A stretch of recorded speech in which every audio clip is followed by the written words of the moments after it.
תודה שאתה שואל. Again, what I wanted to do is, stir some debate, as they say, and I'm not convinced myself, but I might get convinced by myself. I think the fact that there are tensions between human rights, of course, first-class human rights 101, you say, well, hate speech versus freedom of expression, and so on. I'm not sure about abortion, but of course there are tensions, and they can be legitimate, contradicting positions about issues of human rights, of course. The question of singling out, the settlers or the Jews and so on, the response of every privileged sector is, what about my rights? Okay, this is what white people were saying in the south of the US after Brown, which you mentioned.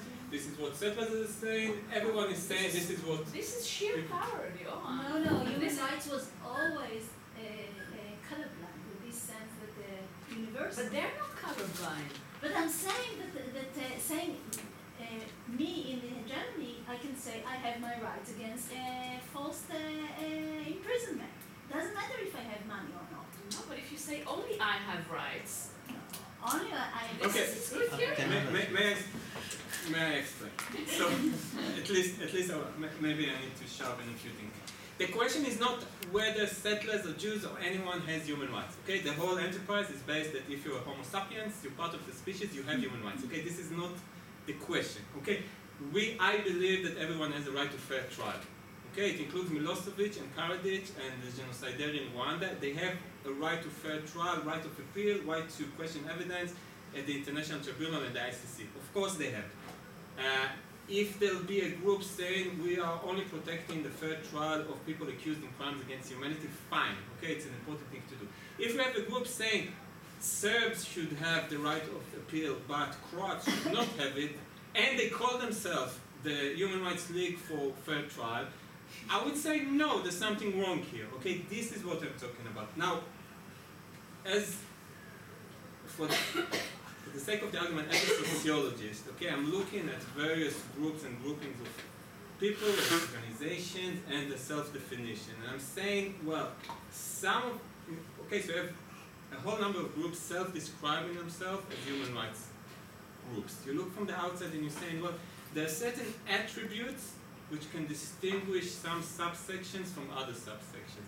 Engagement with international law, the international system, just referring once in a decade to a specific declaration, to articles, is one such criteria. I think actively calling for violating the human rights of others is different than having different perception on, for example, hate speech versus freedom of expression, or when is affirmative action in American universities legitimate or not. I think actively calling for extrajudicial executions is a different thing than saying, well, we think affirmative action should look differently. Now, in practice, you have, Joseph Gassfeld, the sociologist, was talking about ownership of social problems. Okay, so we have groups which hitherto at least had the ownership in the media, in the public, in the Knesset, on a specific discourse, on a specific interpretation. Okay?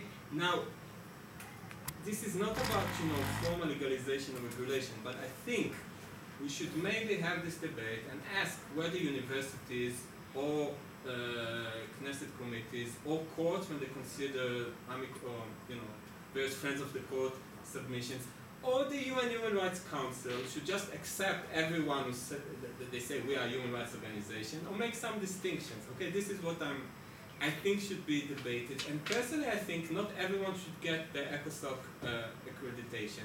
Not everyone should be invited to a TV studio as a human rights expert. They can talk with other headings. So this is the type of debate I'm saying. I'm not saying there should be the one-day decision whether we're not yet in this kind of regime. I'm doing my best, but we're not there yet. So this is the contour of the debate.